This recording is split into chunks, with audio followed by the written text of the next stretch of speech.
Praise the lord, హల్లెలూయా. బాగున్నారా? మరొకసారి దేవుడిచ్చిన అవకాశాన్ని బట్టి దేవుని వందనాలు చెల్లిస్తున్నాను. మరి ఈరోజు దేవుని వాక్యం ఇంటి సిద్ధంగా ఉన్నారా? మరి ఈరోజు ఆదివారం మందిరంకి వెళ్ళారా? దేవుని సన్నిధిలో వ్యక్తిగతంగా మందిరానికి వెళ్ళొచ్చాక ప్రార్థన చేసుకున్నారా? బైబిల్ చదివారా? దేవునితో సంభాషిస్తున్నారా? దేవుడు మన పట్ల ఎంతో కృపను చూపించి ఎంతో కనికరముతో ఎంతో దయతో ప్రభు ఈరోజు మనకి అన్ని విషయాలు సహాయం చేస్తున్నాడు. మరి ఈ సాయంకాల సమయంలో ఈ అవర్ ఆఫ్ ప్రేయర్ కార్యక్రమం ద్వారా దేవుడు మనతో మాట్లాడాలని ఆశిస్తున్నాడండి. మనం మంచి దినముల్లో ఉన్నాం, చివరి దినముల్లో ఉన్నాము. లోకము అంతమయ్యే రోజులకు వచ్చింది. ప్రతి ప్రారంభానికి అంతం ఉంది. అలాగే భూమి ప్రారంభానికి కూడా దేవుడు అంతాన్ని సిద్ధపరిచాడు. ఈరోజు మనుషులైన మనము మర్చిపోతున్నాం ఈ లోకం నిరంతరమని. కానీ దేవుని వాక్యం సెలవిస్తుంది, అది మనం చూద్దాం. దయచేసి ఈ కార్యక్రమం చివరి వరకు వినండి. దేవుడి వాక్యము సగం వినేది కాదు, సంపూర్ణంగా వినండి. మన హృదయాలు, మన జీవితాలు సరి చేసుకుందాం. మరి దేవుని వాక్యంలో వెళ్ళక ముందు చిన్న ప్రార్థన. పరిశుద్ధమైన తండ్రి, దయగల ప్రభువా, మరొకసారి ఈ అవర్ ఆఫ్ ప్రేయర్ కార్యక్రమం ద్వారా మాతో నువ్వు మాట్లాడుతున్నందుకు వందనములు. మమ్మల్ని బలపరుస్తున్నావు. అనేక సార్లు అనేకమైన మర్మములు మాకు బయలుపరుస్తున్నావు. అయ్యా, నీ వాక్యం నువ్వు ధ్యానించుచుండగా నన్ను నీ సులువు చాటు మరుగుపరుచునాయన. అల్పునైన నన్ను నాయన నీ ముందు దుమ్ము లాంటి వాడినయ్యా తండ్రి, నీ ప్రజలతో నువ్వు మాట్లాడు. నీ ప్రజలకి నీ మహిమను ప్రకాశింపు చేయమని యేసు నామములో అడుగుచున్నాం తండ్రి, ఆమేన్. ఈరోజు 2 తెస్సలోనికీయులకు రాసిన పత్రిక 2వ అధ్యాయము మొదటి నుంచి కొన్ని విషయాలు చదువుకుంటే ఇది చాలా ముఖ్యమైన అధ్యాయము. ఇది చాలా విలువైన అధ్యాయము. దేవుడు మనకి ఆల్రెడీ చాలాసార్లు మనం హెచ్చరించున్నాడు. అంచె దినాల్లో ఏమవుతుంది, ఎలాగుంటుంది అనే సంగతి మనం ఈరోజు చూడబోతున్నాం. దయచేసి మీ బైబిల్ ఉన్నవారు మీ బైబిల్ని తిప్పండి. దయచేసి కార్యక్రమం అయ్యే వరకు వెళ్ళిపోద్దండి, జస్ట్ మార్చొద్దు. లేకపోతే టైంపాస్ కాదు ఈ కార్యక్రమం చేసేది. దేవుని వాక్యము, దేవుని చిత్తానుసారంగా, దేవుని సేవకుడిగా మీ మధ్యకి మాటలు చెప్తున్నాను. ఇది మీరు ఆశిస్తే కానీ, లేకపోతే పక్కవారు ఆశిస్తే, మనుషులు ఆశించారు కాబట్టి ఈ కార్యక్రమాలు చేస్తారు. దేవుని సేవకుడిగా దేవుడు బయలుపరచమంటున్నాడు కాబట్టి మీకు ప్రభునామములో ఈ మాటలు తెలియపరుస్తున్నాను. కాబట్టి మీరు జాగ్రత్తగా వినండి, దాన్ని అనుసరించండి, మీ హృదయంలో దాచుకోండి. దాని ప్రకారం మీ ప్రవర్తన, మీ జీవిత విధానం మార్చుకోండి. మరి 2వ తెస్సలోనికీయులకు రాసిన పత్రిక 2వ అధ్యాయం మొదటి నుంచి కొన్ని విషయాలు చూద్దాం. సహోదరులారా, ప్రభువు దినం ఇప్పుడే వచ్చి ఉన్నట్టుగా ఆత్మ వలనైనను మాటల వలనైనను మా యొద్ద నుండి వచ్చినది చెప్పిన పత్రిక వలనైనను ఎవడైనను చెప్పిన ఎడల మీరు త్వరపడి చంచల మనస్కులు కాకుండా వలననియు బెదరకుండా ఉండవలననియు మన ప్రభు అయిన యేసుక్రీస్తు రాకడను బట్టియు మనము ఆయన యొద్ద కూడుకొను బట్టియు మిమ్మల్ని వేడుకొనుచున్నాము. చదువుదాం.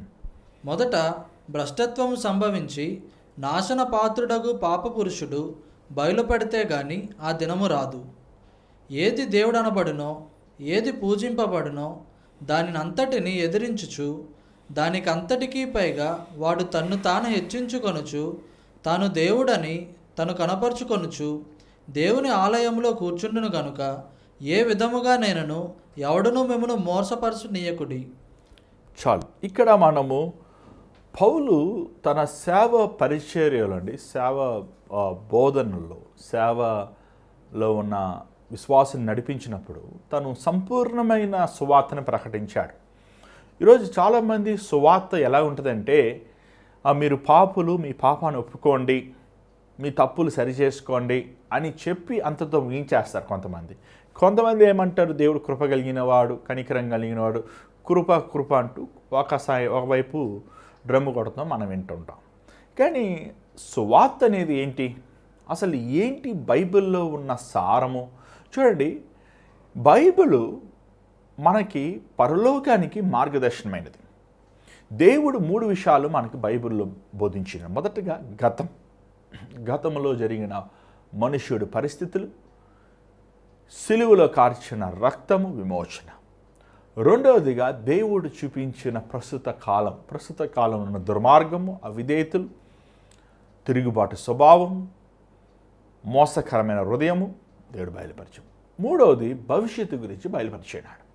దేవుని రాకడ అనేది బైబిల్లో దేవుడు నేను మరలా తిరిగి వచ్చుచున్నాను, నేను మరలా వస్తాను అని ప్రభువు చెప్పాడు. ప్రభు శిష్యులు బోధించారు.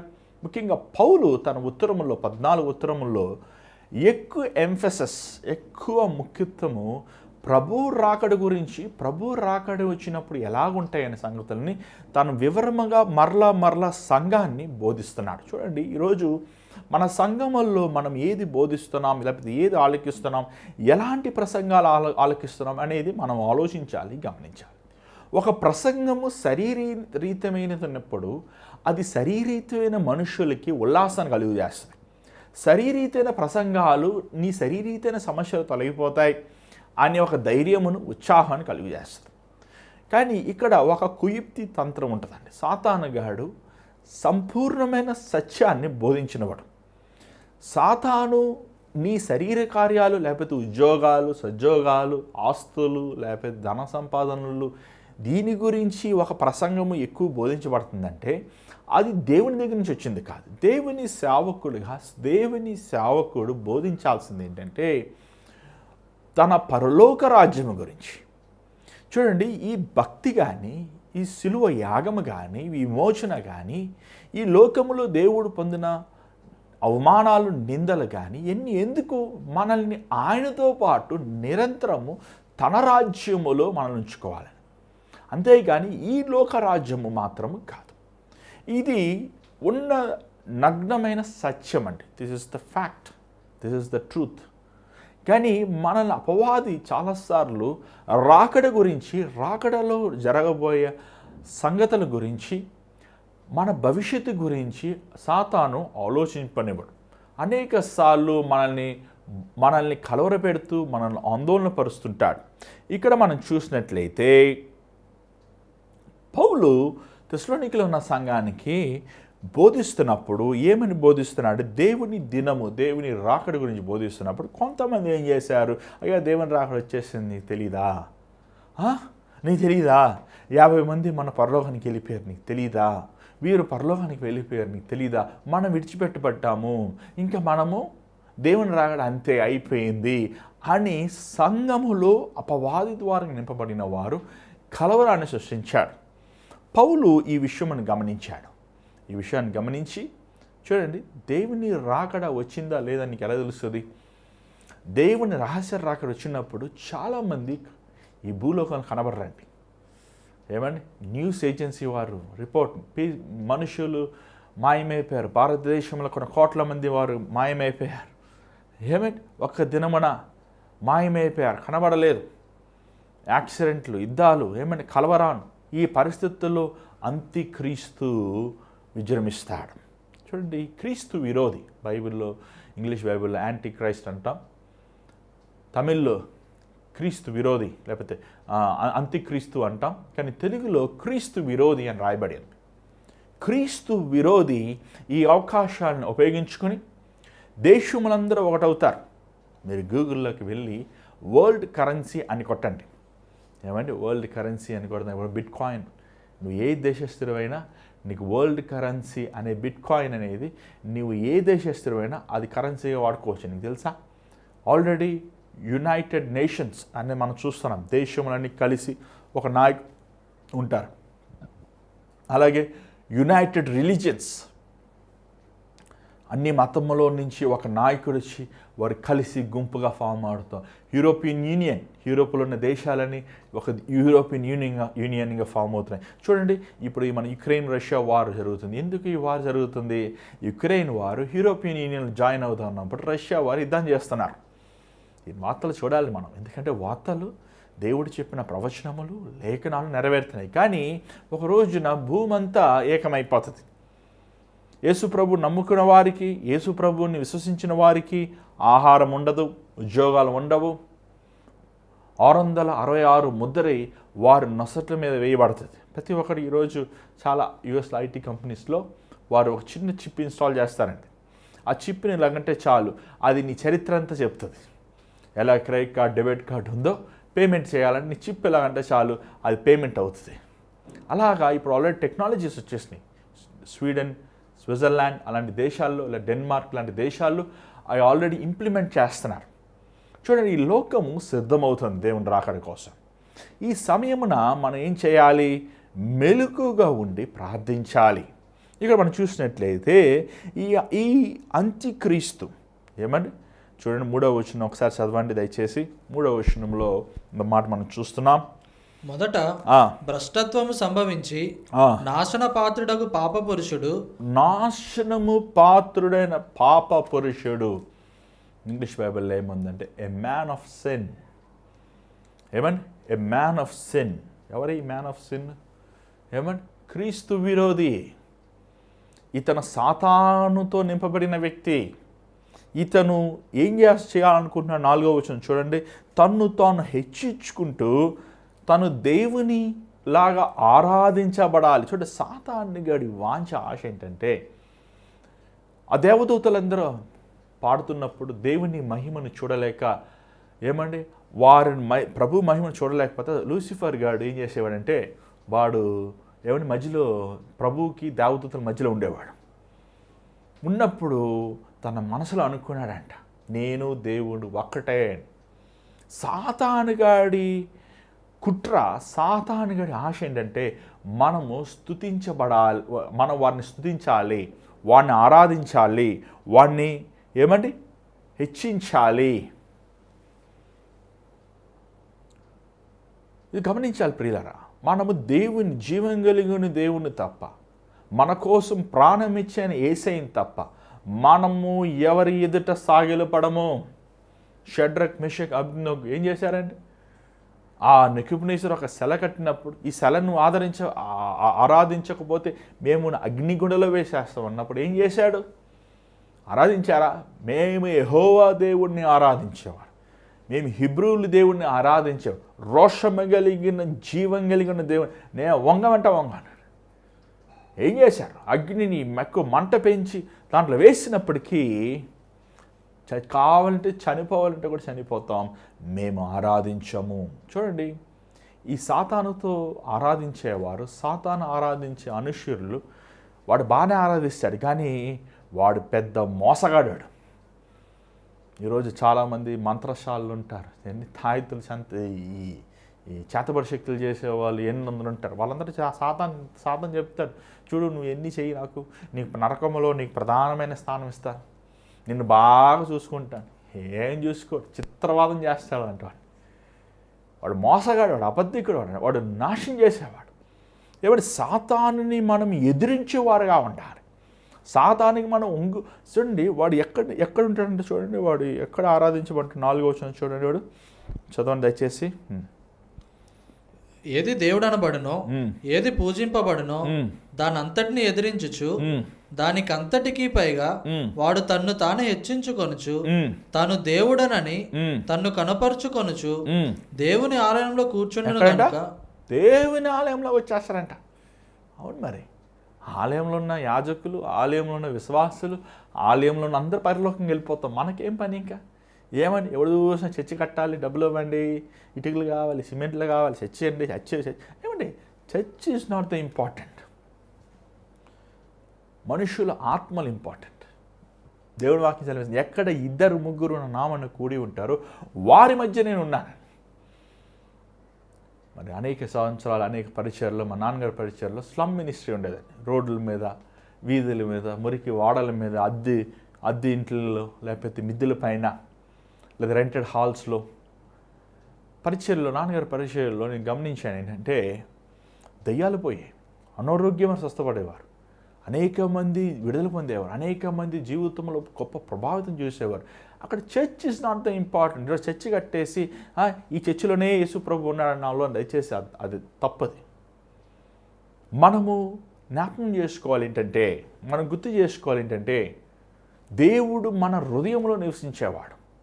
కానీ ఎప్పుడైతే దేవుని బిడ్డలు, పరిశుద్ధాత్ముడు ఈ భూలోకం నుంచి వారు పైకి వెళ్ళిపోతారో, ఏమైనా అంత్యక్రీస్తు శ్రమలు స్టార్ట్ అయినప్పుడే, అంత్యక్రీస్తు వచ్చినప్పుడే దేవుని రాకడ వచ్చేస్తుంది. మనము అంతవరకు దేవుడు తన ప్రజలని దుర్మార్గుడి చేతిలో, అపవాది చేతిలో తొక్కబెడతానికి అనుమతించడు. తన సంఘాన్ని ఎదిగిపోతాడు.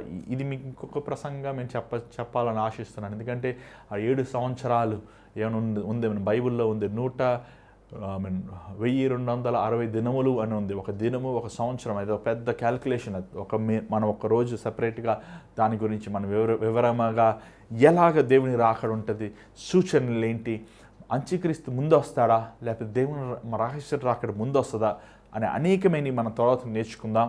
కానీ ఇప్పుడు మీరు గమనించండి, దేవుని మందిరములో దేవుని సన్నిధి వెళ్ళిపోయినప్పుడు, పరిశుద్ధాత్ముడు లేనప్పుడు, పరిశుద్ధమైన తన రక్తముతో కడగబడిన విశ్వాసులే లేనప్పుడు సాతాను వచ్చి దేవుని మందిరములో దేవుని స్థానం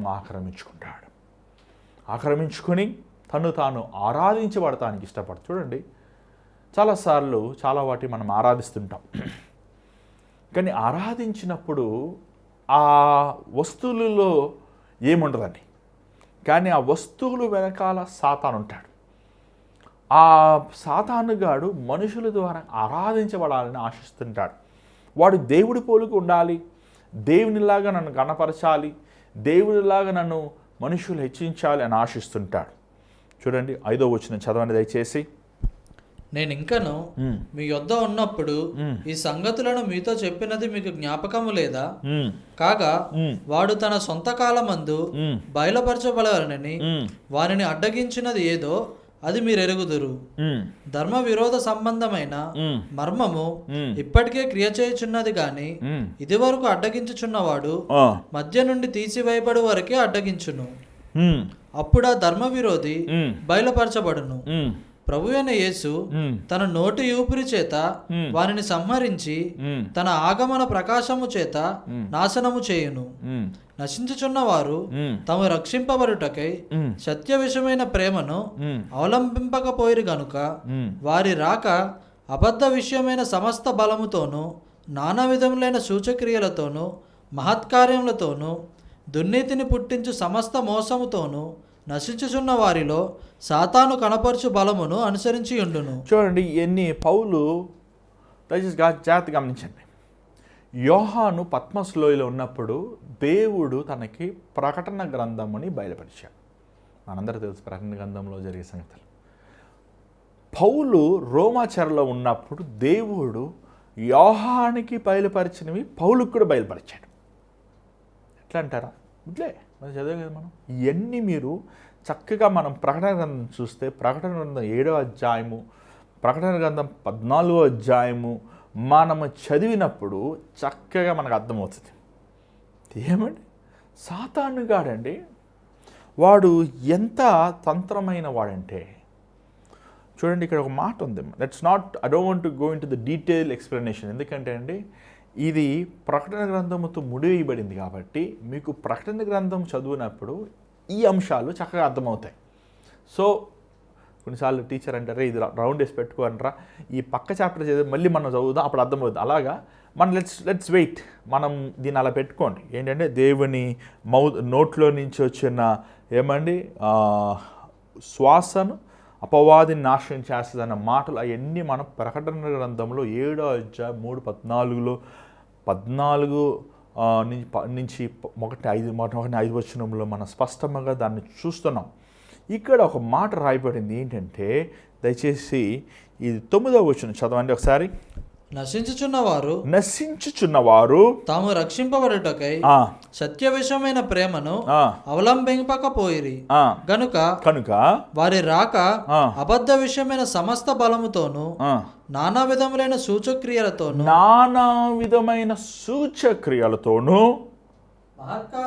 మహత్కార్యములతో, చాలా బాగుంది ఇంగ్లీష్లో, వండర్స్, మహాత్మ కార్యములతోను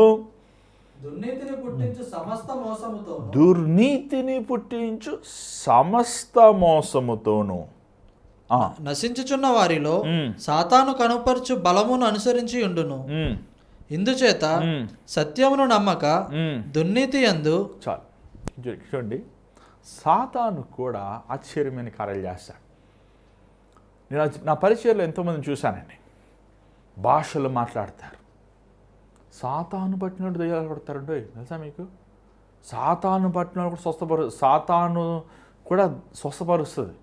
సాతాను కూడా ఆశ్చర్యమైన కార్యాలు చేస్తుంది. ఇప్పుడు నాకు టైం లేదు వాళ్ళందరినీ మనం చేసి చూపిస్తాం. సార్ ఒక పాస్టర్ గారు నాకు బాగా తెలుసు, ఆఫ్రికా దేశంలో వెళ్ళినప్పుడు ఆ పాస్టర్ గురించి చెప్తున్నారు, ఒక సహోదరి చెప్తుంది, అక్కడ ఉన్న సంఘస్థురాలు. మా పాస్టర్ గారు ప్రార్థన చేసినప్పుడు వర్షం వచ్చిందన్నా, మా పాస్టర్ గారు ప్రార్థన చేస్తే వర్షం అయిపోయిందన్నా, మా పాస్టర్ గారు ప్రార్థన చేస్తే దెయ్యాలు పోయేవన్నా, పాస్టర్ గారు ప్రార్థన చేస్తే అందరూ స్వస్థపడ్డారన్నా, కానీ మా పాస్టర్ గారు ఆత్మహత్య చేసుకుని చచ్చిపోయారన్న. దాని తర్వాత తెలిసింది ఆయన భయంకరమైన ఒక వ్యభిచారి. అదేంటది? వచ్చిన స్త్రీలతో అసభ్యముగా సంఘములో ప్రవర్తించేవాడు. అదేంటది?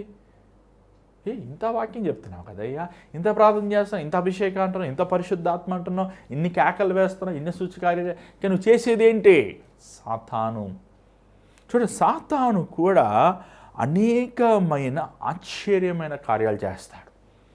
చూడండి, I will not be surprised. ఇప్పుడు ఎవరన్నా వచ్చి ఏమన్నా చాలాసార్లు మనకి జ్యోతిష్కం చెప్తున్నట్టు చాలామంది భవిష్యత్తుకు చెప్తుంటారు.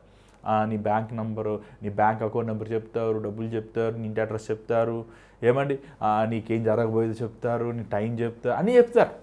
కానీ జ్ఞాపకం చేసుకో, ఇది సాతాను శక్తి ద్వారా చెప్తున్నారు. చూడండి, దేవుని ప్రవచనము వేరు, సాతాను ప్రవచనాలు వేరు. ఇది ఈరోజు విశ్వాసుల సంఘములో ఉన్న విశ్వాసులు గుర్తు చేసుకోవాలి.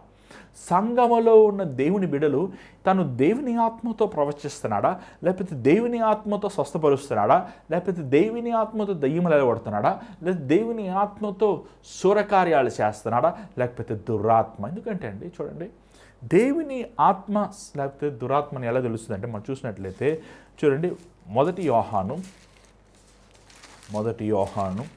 4వ అధ్యాయము, మొదటి యోహాను 4వ అధ్యాయము మొదటి నుంచి కొన్ని వచనాలు చదువుదాం. దయచేసి మీ బైబిల్ చూడండి.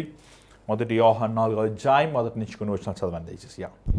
ప్రియురారా, అనేకలైన అబద్ధ ప్రవక్తలు లోకములోనికి బయలువెళ్ళి ఉన్నారు గనుక ప్రతి ఆత్మను నమ్మక ఆయా ఆత్మలు దేవుని సంబంధమైనవో కావో పరీక్షించుడి. యేసుక్రీస్తు శరీరధారి వచ్చెనని ఏ ఆత్మ ఒప్పుకొనునో అది దేవుని సంబంధమైనది. ఏ ఆత్మ యేసును ఒప్పుకొనదో అది దేవుని సంబంధమైనది కాదు. దీనిని బట్టి దేవుని ఆత్మను మీరు ఎరుగుదురు. క్రీస్తు విరోధి ఆత్మ వచ్చునని మీరు వినిన సంగతి ఇదే. ఏమండి చూడండి, దేవుని ఆత్మ శరీరీతిగా యేసుప్రభు వచ్చాడు. ఎందుకు శరీరీతిగా యేసుప్రభు వచ్చాడు? మన అపరాధములు, మన దోషములు, మన వ్యసనములు ఆ కల్వరి ఆయన భరించాడు. ఆయన మరణించాడు, ఆయన మృత్యుంజయం లేచాడు. చూడండి, యేసుప్రభు పవిత్రుడండి. నువ్వు యేసు ప్రభు దేవుడు అని నమ్ముతున్నప్పుడు నువ్వు యేసులో ఉన్న పవిత్రతను కూడా అంగీకరిస్తున్నావు. యేసులో ఉన్న సత్యము, యేసులో ఉన్న యథార్థత, యేసులో ఉన్న నీతి, యేసులో ఉన్న ఆ ప్రేమ, ఆ సహనము, ఆ ఓర్పుని నువ్వు అంగీకరిస్తున్నావు. కానీ ఈ దురాత్మలు ఏం చేస్తాయంటే, ఈ దురాత్మతో పట్టిన సేవకులు అవనివ్వండి, లేకపోతే పరిచారకులు అవనివ్వండి, వీరు కూడా ప్రవచిస్తారు, వీరు ప్రవచించి జరుగుతాయి. వీరు స్వస్థత కార్యాలు చేస్తారు, వీరు ఆశ్చర్య కార్యాలు చేస్తారు, వీరు గొప్ప గొప్ప శూరకార్యాలు చేస్తారు, చనిపోయిన వారిని కూడా లేపుతారు. కానీ వీరు దురాత్మ శక్తితో చేసేవారు. చూడండి, సాతాను గాడికి దేవుడు శక్తి ఇచ్చాడంటే, ఆల్రెడీ ఇచ్చాడు, ఈజ్ గివెన్ ద పవర్. అందుకే వాడు ఇంత ఆట ఆడిస్తున్నాడు. మిఖాయేలుకి, గాబ్రియేలుకి, లూసిఫర్. ఏమంటే Lucifer is a choir leader. వాడు దేవుని సన్నిధిలో దేవుని ఆరాధించి అధికారం ఇచ్చబడింది. వాడికి కొన్ని వందల లక్షల కోట్ల దేవదూతల మీద అధికారం ఇవ్వబడింది. కానీ వాడు అధికారాన్ని ఏం చేశాడు? తన స్వార్థానికి వాడుకున్నాడు. దేవుడిచ్చిన అధికారం, ఒకసారి దేవుడు ఏదైనా ఇస్తే అంటే మళ్ళీ తీసుకోడండి. ఆయన గుణం అది, ఆయన ఏమంటారు, ఆయన తత్వం అది, దట్ ఇస్ హిస్ నేచర్. మనకలా ఇచ్చేసే తీసుకోడు. ఏమండి, నా కోపం వచ్చిందనుకో, ఎవరికైనా నేను తీసేసుకుంటా. ఎందుకు ఇట్లా ఇచ్చే చిన్నపిల్లలు చేస్తారు, నాకు తెలిసి నేను కూడా చూస్తుంటే కొన్నిసార్లు కోపం వచ్చినప్పుడు. ఏమంటే నా తత్వం అది. కానీ ఎవరికి ఏమి ఇస్తాం, ఏం తీసుకుంటాం? కానీ ఎవరికి ఇచ్చామనుకోండి, అంటే నన్ను బాధ పెట్టావు, నేను కూడా బాధపడాలి అని బాధపడ్డాను అని నేను బాధపడ్డాను, నువ్వు కూడా అని గ్రహించుకోవాలని చెప్పి తీసుకుంటానే. కానీ ఒకవేళ దాన్ని వేరే విధంగా ఆలోచించద్దు. కానీ ఏమైనప్పటికీ దేవుడు అలా కాదు. దేవుడు వాడిని ఇచ్చాడు అనుకోండి, తీసుకుంటాడు. మనుషులందరూ అంతే కదండి, అందరూ అంతే, నేను మట్టిగా ఏంటి, మీరు కూడా అందరూ అంతే. ఎవరిని ఎదిస్తే తీసుకుంటారు, మళ్ళీ అడిగి తీసేసుకుంటారు, ఇచ్చేసే నాకు కావాలి కాదంటారు. ఏమండి, అన్న తమ్ముళ్ళు అలాగే ఉంటారు, అక్క చెల్లెలు అలాగే ఉంటారు, తల్లిదండ్రులు అలాగే ఉంటారు. అమ్మ ఒక్కతే కొంచెం వ్యత్యాసంగా ఉంటుంది, ఏమి ఇచ్చిన పాపం మర్చిపోద్ది పిల్లలని. కానీ ఈరోజు అది కూడా అడిగి తీసుకునే వాళ్ళు ఉన్నారనుకోండి. ఒకసారి ఒక తండ్రి గారు ఏమండి పెళ్లి చూపులు అయ్యాక కట్నాల కానుకల దగ్గర ఒక పుస్తకం తీశాడట. తీసి పసిపిల్లోడుగా ఉన్నప్పుడు పాలకి 5 రూపాయలు, బట్టలకి 20 రూపాయలు, అని స్కూల్ ఫీజు ఇంత ఇంత రాసి, అమ్మ మొత్తం నీ పిల్లోడిని పెంచుతానికి నాకు ఇంచుమించు 30 లక్షలు అయ్యింది, ఈ డబ్బులు ఇచ్చేసి నీ పిల్లని చేసుకున్నాడు. అలాగా చాలామంది ఇచ్చినట్టు ఇచ్చి తీసుకుంటుంటారు. అది మనుషుడి తత్వం. ఇంకా దేవుడు అలా కాదు. దేవుడు అని సూపర్ కదా ఆయన. అసలు ఆయన చేతులు ఇన్ని అలా ప్రభువు కూడా మనకలా లెక్కేసుకున్నాడు అనుకోండి, మనం అడ్రస్ లాగా వెళ్ళిపోతాం. ఏమండి, ఆయన ఇస్తూనే ఉంటాడు. ఆయన అసలు ఆయన పరమ ప్రేమ కలిగిన వాడు, ఆయన గొప్ప మనసు. ఆయన లాంటి మనసు అసలు మనం ఎవరిని పోల్చలేము. దేవుడే. దేవుడి తర్వాత ఇంకెవరు లేరు, ఆయనే ఫస్ట్, ఆయనే లాస్ట్, ఆయనే. ఏమంటే ఆయన మనసే వేరు. అందుకే మనం దేవుని దగ్గర తీసుకుంటాం బెటర్. మనుషులు లెక్కలేసిస్తారు, ఏమండి కొలిచిస్తారు. అందుకే దేవుడి సాతానికి అధికారం ఇచ్చాడు, శక్తి ఇచ్చాడు. He already has the power. కానీ వాయుమండలి అధికారం ఉంది, వాడికి అధికారం ఇవ్వబడి. కానీ ఆ అధికారాన్ని యేసు ప్రభు కల్వరి సెలువులో నిర్మూలన చేశాడు. నిర్మూలన చేసి దేవుడు ఏమన్నాడు తెలుసా, మీకు సర్వాధికారం ఇచ్చి ఉన్నాను. ఆ అధికారాన్ని తిరిగి ప్రభు మనకి ఇచ్చాడు. ఈరోజు మనకి శిఖశక్తుల మీద, దయ్యముల మీద, అపవాది కార్యాల మీద మనకి యేసు ప్రభు అధికారం ఇచ్చి ఉన్నాడు. ఏ ఆత్మ అయితే యేసు ప్రభు శరీరతికి పుట్టాడు, ఏ ఆత్మ అయితే యేసు ప్రభు ఏమండి మనిషి రూపం రాలేదంటదో అది దురాత్మ. గమనించాలి, ఈరోజు మనం మోసపోకూడదు. ఏమంటే ఎక్కడ మనకి సత్యాన్ని ప్రేమించదు, సత్యం దేవుని వాక్యము, మనం సత్యం మాట్లాడాలి, సత్యమును మనం బోధించాలి, సత్యమును మనం ప్రకటించాలి, సత్యమును మనము చూపించాలి. సత్యం ఉండదో, ప్రేమ ఉండదో, అది దేవుని దగ్గర నుంచి వచ్చింది కాదు. సాతానుగాడు అబద్ధికుడు, మోసగాడు. చూసినట్లయితే 11వ వచనం చదవండి దయచేసి. ఇందుచేత సత్యమును నమ్మక దుర్నీతి యందు అభిలాష గల వారందరూ శిక్షావిధి పొందుటకై అబద్ధమును నమ్మునట్లు మోసము చేయు శక్తిని దేవుడు వారికి పంపుచున్నాడు. చూడండి, ఈ అంత్యక్రీస్తు చేసేది ఏంటంటే, వీడు శూర కార్యాలతో ఆపడేడు, వీడు అపవాదిగాడు, వీడు అంతటితో ఆగడు.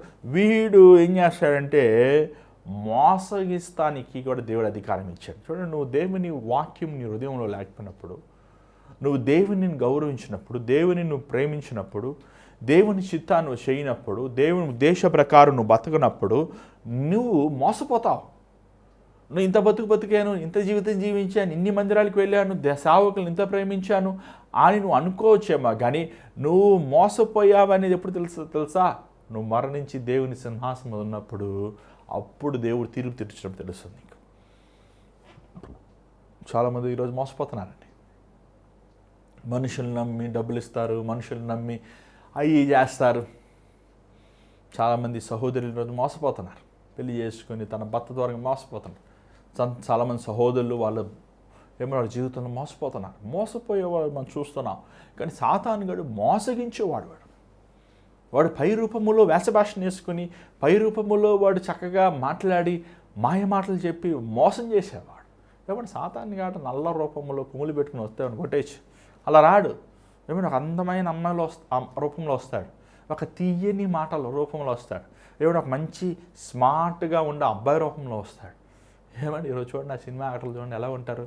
ఏమంటే వాళ్ళు ఏమన్నా మన రిక్షా తొక్కే వల్ల ఉంటారా? ఆ పర్సనాలిటీస్, దేవుడిచ్చిన ఆరోగ్యాలు, దేవుడిచ్చిన జ్ఞానము, దేవుడు చెప్పాలి సినిమాల కోసం, లోకం కోసం వాడి సాతానుగాడు వారి ద్వారంగా అనేక మంది యవనస్తుల జీవితం పాడు చేస్తున్నాడు. అది సాతానుగాడు కుట్ర, మనం గమనించాలి.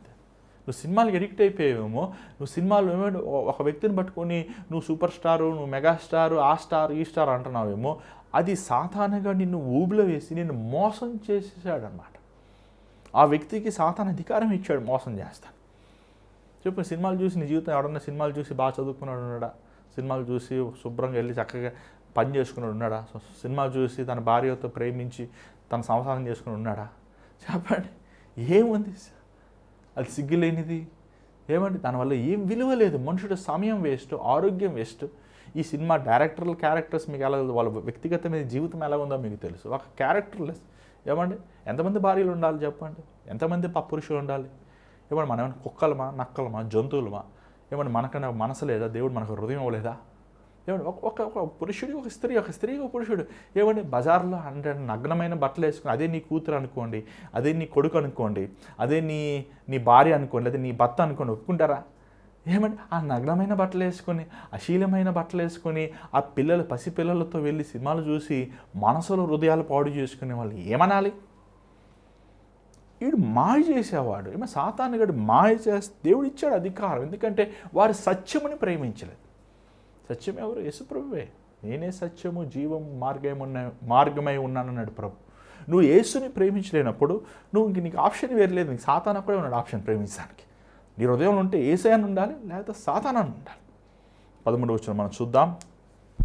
ప్రభు వలన ప్రేమింపబడిన సహోదరులారా, ఆత్మ మిమ్మల్ని పరిశుద్ధపరచుట వలనను మీరు సత్యమును నమ్ముట వలనను రక్షణ పొందుటకు దేవుడు ఆది నుండి మిమ్మల్ని ఏర్పరచుకొనెను కనుక మేము మిమ్మల్ని బట్టి ఎల్లప్పుడూ దేవుని కృతజ్ఞతాస్తుతులు చెల్లింపబద్ధులమై ఉన్నాము.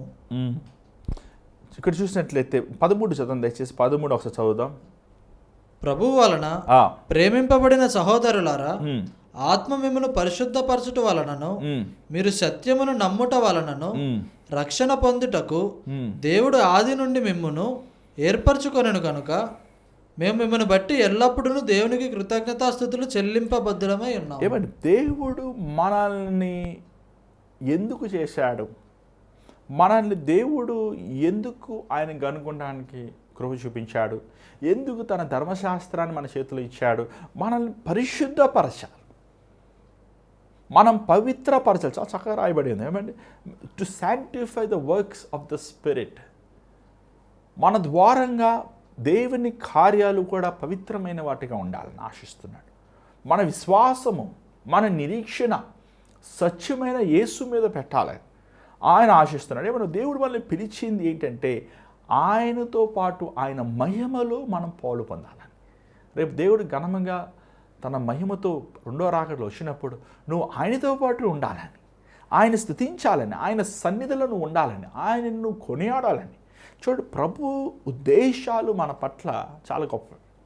కానీ ఎప్పుడైతే మనం అబద్ధమైన వాటివి, బోలైన వాటివి, లేకపోతే క్రీస్తు విరోధ కార్యక్రమాలు మనం నమ్ముతున్నప్పుడు, చూడండి ఈరోజు చాలామంది వాక్యం చదవరండి, చాలామంది ప్రార్థన చేసుకుని. ఎంత డేంజర్ తెలుసా? చాలా డేంజర్ ఇది. ఒక పాస్టర్ గారు ఆశ్చర్యమైన కార్యాలు చేస్తుంటే ఇతను దేవుని శక్తితో చేస్తున్నాడా లేకపోతే దురాత్మతో చేస్తున్నాడా? ఒకసారి ఒక పాస్టర్ గారు అందరిని కింద పడేస్తా ఉన్నాడు, టపాల్ టపాల్ టపాల్ పడేస్తున్నాడు. పడేస్తూ నా దగ్గర కూడా వచ్చారు. సరే వచ్చారు, బాగున్నారు, మీకోసం ప్రార్థన చెయ్యండి, ప్రార్థనే కదా చెయ్యి పెట్టాడు. ప్రార్థన చేస్తున్నాను, పడతలేదు, నాకు పడతాను, నాకు తెలియదు, కళ్ళు మూసుకుని ఏమంటే ఆయన తోస్తున్నాడు, ఏదో చేస్తున్నాడు, ఏమంటే పడలేదు. నా పక్కన ఉన్న ఆయన, అన్న నువ్వేంటన్నా పడలేదు ఏంటన్నా అన్నాడు. ఏం పడాలయ్యా అని అడిగాను. ఏమే యేసుప్రభు పడిపోయిన వాళ్ళు లేపాడు ఏంటి, మళ్ళీ నిలబడిన వాళ్ళని పడగొడతాడు. ఏమంటే ఈరోజు పాస్టర్ గారు ఏమైనా వాడు పడకపోతే తోసేస్తున్నారు, లేకపోతే క్లోరోఫామ్ వేసి కంట్లో వేసేసి ముక్కుల్లో వేసేసి, ఏంటి అడగలేను, ఇంత భయంకర. ఏమంటే ఎక్కడ బైబిల్లో యేసుప్రభు పడేశాడా? దయ్యాలు పట్టిన వాళ్ళు పడ్డారండి, 100%. దయ్యములు పట్టిన వారు అసలు వెలవెలా కొట్టుకున్నారు. కానీ దేవుడు వారిని మరలా స్వస్థపరిచి లేపని మనం చూస్తున్నాం. కానీ ఒక విశ్వాసమైన, రక్షించబడిన నువ్వు, దేవుని బిడ్డమైన నువ్వు, బాప్తిజం పొందిన నువ్వు వ్యక్తివైన నువ్వు, ఈ కార్యాలకి ఎందుకు నువ్వు అంత ఆకర్షించబడిపోతున్నావు? ఏదో పడిపోతే నా పరిశుద్ధాత్మ వచ్చేసింది, పడిపోతే అంటే రాదా? అసలు పరిశుద్ధాత్మ పడిపోతే వచ్చేస్తా అంటే వచ్చిపోతానికి ఇదేమన్నా సారే తర్వాత కిక్క? ఈరోజు మనుషులు అర్థం చేసుకుంటారు, పరిశుద్ధాత్మను వచ్చిపోయేది కాదు, నీ హృదయములో నివసించి నిన్ను పరిశుద్ధతలోకి క్రీస్తు స్వరూపములోకి తీసుకెళ్ళేది. It is not 1 day 1 moment ఇది కాదు, ఇది లైఫ్ లాంగ్ కమిట్మెంట్. ఇది జీవితాంతము దేవునితో నువ్వు నడిచేది. దేవుని ఫలములు, దేవుని గుణగుణాలు, దేవుని స్వభావము, దేవునిలో ఉన్న ఆ విలువైన అమూల్యమైన ఆయన మనస్సుని మనం కలిగి ఉండాలి. చూసారా, ఇది పౌలు మెచ్చుకుంటున్నాడు. ఎందుకంటే దేవుడు మిమ్మల్ని పరిశుద్ధపరిచాడు, మిమ్మల్ని కోరుకున్నాడు, మిమ్మల్ని ఎన్నుకున్నాడు. మీరు ఇలాంటి బోధకు మీరు అవకాశం ఇవ్వరు. ఎంత గొప్ప సంఘం అండి తెస్సలోనిక సంఘం.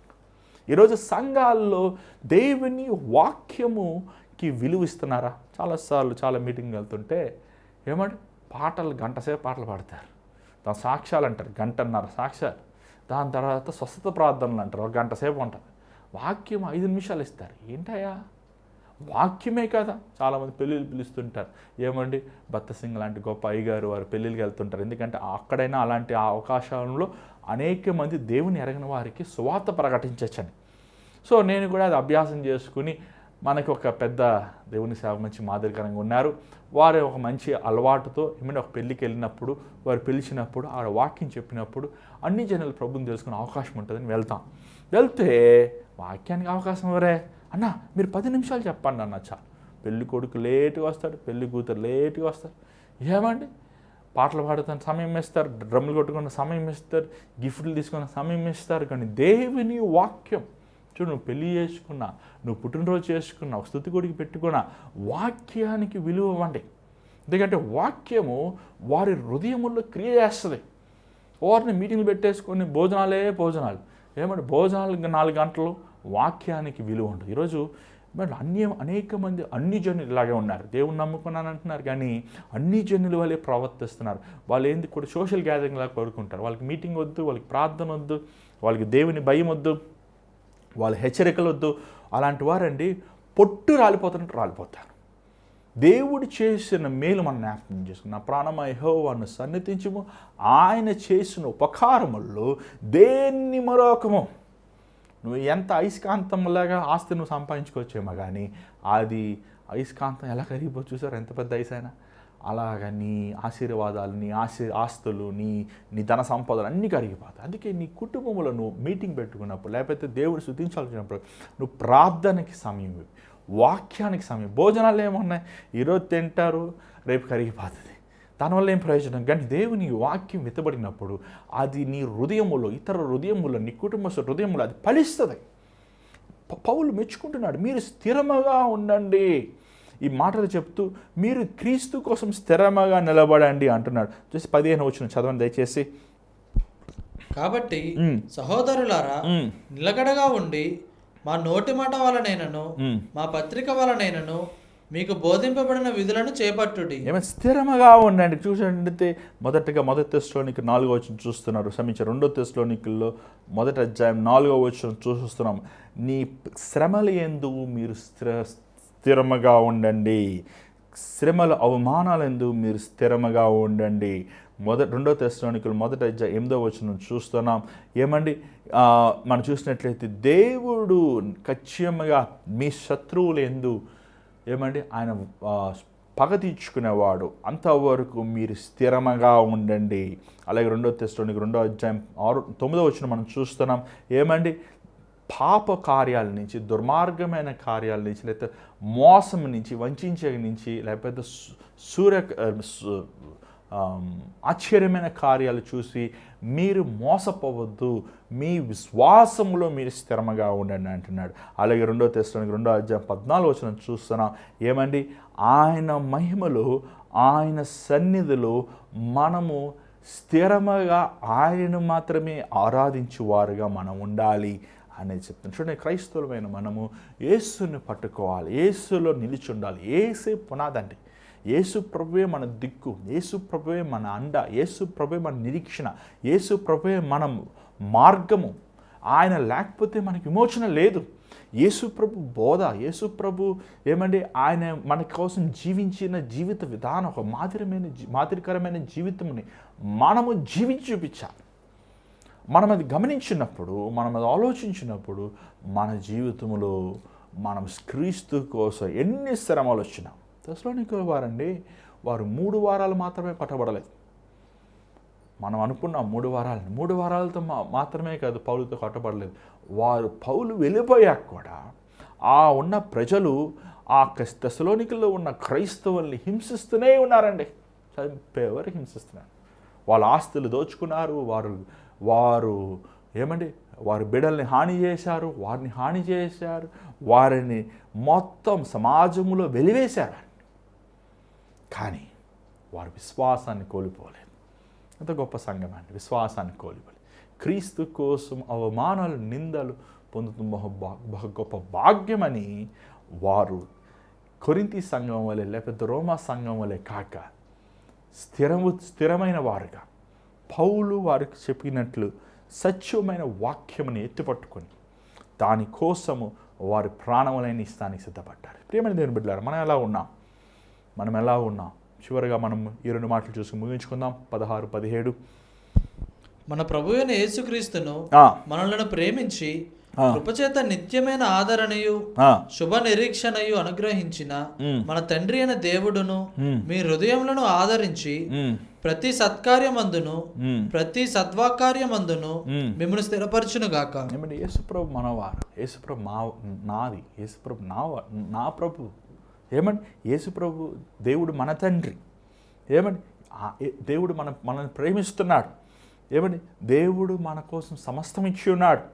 ఏమంటే మనము నిత్యమైన నిరంతరమైన ఆయన రాజ్యములో నివసించబోతున్నాం. అంత మాత్రమే కాదు, దేవుడు మన పట్ల కృప చూపిస్తున్నాడు. ఏమంటే ఎంత చక్కగా తన ఈ ఉత్తరాన్ని ఫినిష్ చేస్తున్నాడు. వీరు ఉన్న సమయంలో ఒకవైపు మోసం, ఒకవైపు అన్యాయం, దేవుడు రాకడ వచ్చేసింది, అంతా అయిపోయింది. ఆయన ఒకవైపు తెస్సలోనికల సంఘంని కలవరపెడుతున్నప్పుడు పౌలు వాళ్ళని చూసి చెప్తున్నారు, అయ్యా వారిని చూసి మీరు నమ్మద్దు, దేవుని సమయం ఇంకా రాలేదు, అంత్యక్రీస్తు వస్తాడు, శూరకార్యాలు చేస్తాడు, ఆశ్చర్యమైన కార్యాలు చేస్తాడు, అనేక మందిని మోసగిస్తాడు, మీ విశ్వాసాన్ని కోల్పోవద్దు, మీ విశ్వాసాన్ని వదిలిపెట్టద్దు అని అనేక సంగతులు బయలుపరుస్తూ వారిని ప్రోత్సాహపరుస్తూ వారిని ముందుకు సాగనిస్తున్నారు. చాలా గొప్ప దేవుని సేవకుడైన పౌలు. ఈరోజు మన జీవితంలో ఎలా ఉన్నాయి, మన బ్రతుకులు ఎలా ఉన్నాయి? మన శూరకార్యాలు చూసి, ఆశ్చర్యమైన కార్యాలు, మనుషులను చూసి చూడండి. ఒకటే వెరీ సింపుల్. నేను ఒక వాక్యం చెప్పి లేకపోతే నేను ఒక సూచకార్యం లేకపోతే స్వస్థ కార్యం చేసి నేను మిమ్మల్ని నా వైపు, నా సంస్థ వైపు, నా సంఘం వైపు మీరు నా దగ్గరగా రండి అని నేను మారుస్తున్నానంటే 100% చెప్తున్నాను, అది దురాత్మ. నేను ఒక వాక్యం చెప్పి లేకపోతే ఒక స్వస్థపరిచి యేసు వైపు మిమ్మల్ని మళ్ళిస్తున్నానంటే, అయ్యా మీరు ప్రార్థన చేసుకుని, యేసు ప్రభు నిజమైన దేవుడు, నేను మట్టిని, నేను బోలివాడని, నేను ఈరోజు ఉంటాను, రేపు తొలగిపోతాను, కానీ యేసు ప్రభు నిరంతరమైన వాడు అని ఒక సేవకుడు, ఒక బోధకుడు, ఒక విశ్వాసి యేసు తన ఘనతని తీసుకోకుండా యేసునే ఘనపరుస్తున్నాడంటే తనలో ఉన్నది దేవుని ఆత్మ. ఎందుకంటే దేవుని ఆత్మ యేసు ప్రభుని ఘనపరిచేది, యేసు ప్రభుని హెచ్చించేది, యేసు ప్రభుని ఏమండి మనకి ప్రాక్టికల్గా, రియల్గా మనల్ని ఆయన ఈ రోజుకి కూడా మనలతో నివసింపచేసేది దేవుని ఆత్మ. ఏమంటే దేవుని ఆత్మ మనల్ని నడిపించేది, యేసు ప్రభు బోధన మనకి గ్రహించుకోవడానికి లేకపోతే జ్ఞాపకం చేసేది. కాబట్టి మీ జీవితాల్లో మీరు జ్ఞాపకం చేసుకొని ప్రభుకి ఇవ్వండి. అనవసరమైన స్వస్థతలు లేకపోతే ప్రవచనాలు లేకపోతే శూరకార్యాలు మీ మనసిచ్చి సత్యమైన వాక్యం స్వార్థని నిర్లక్ష్య పెట్టగా విశ్వాసాన్ని కోల్పోకుండా మీరు క్రీస్తు కోసం ఉండండి. దయచేసి స్థలంలో ఉంచండి, ప్రార్థిద్దాం. పరిశుద్ధమైన తండ్రి దయగల ప్రభావ, మరొకసారి నీ పాసనలోకి వస్తున్నామయ్యా. అనేక సార్లు మేము వంచి వారుగా మోసపోతున్నామయ్యా. అనేక మంది అపవాది ద్వారంగా నింపబడిన మనుష్యులనైనా వాళ్ళు అనేక మాటలు, శూరకార్యాలు చేసి మా మనస్సును నీ సత్యమైన వాక్యం నుంచి మళ్ళిస్తున్నారు. అయ్యా ఈరోజు నీ విశ్వాసాలైన మాకు నీ వాక్యమును పట్టించే వారంగా మా మనసుల్లోనే నీ కృపను, నీ ధ్యానమును, నీ సన్నిధిని మేము కలిగి ఉండేవారంటే సహాయం. అవునయ్యా, అంచు దినముల్లో ఉన్న సాతాను గర్జించి సింహం వల్లే ఎవరిని మింగుదుమా అటు ఇటు తిరుగుతున్నాడు. అయ్యా నన్ను కాపాడు, అయ్యా మమ్మల్ని కాపాడు, అయ్యా మా బిడ్డలను కాపాడు, అయ్యా మా కుటుంబాలు కాపాడు. మేము ఎక్కడ మోసపోకుండా అంతవరకు నమ్మకమైన వారంగా, అంతవరకు నమ్మకమైన రంగం మేము ఉండటానికి సహాయం చేయమని యేసునామములో అడుగుచున్నాం తండ్రి, ఆమేన్. మరి దేవుడు మీతో మాట్లాడటం మాకు తెలియపరచండి, మీకోసం మేము ప్రార్థిస్తున్నాం. అంత మాత్రం కాదు, మీ ప్రార్థన అవసరాలు మాకు పంపించిన స్క్రీన్ మీకు అంత నెంబర్కి WhatsApp, voice mail, call me చేయొచ్చు. ఈ భారమైన పరిచయంలో మీరు కూడా పాలు పొందండి. దేవుడు మేము ప్రేరేపిస్తే మీ గుప్పులు ఇప్పి మరి ఆన్లైన్ ద్వారంగా లేకపోతే గూగుల్ పే, ఫోన్పే ద్వారంగా, అకౌంట్ నెంబర్ ద్వారంగా మీ విరాళం పంపించవచ్చు. మరి దేవుని చేతి మీద కలుసుకుందాం. అంత God bless you, take care.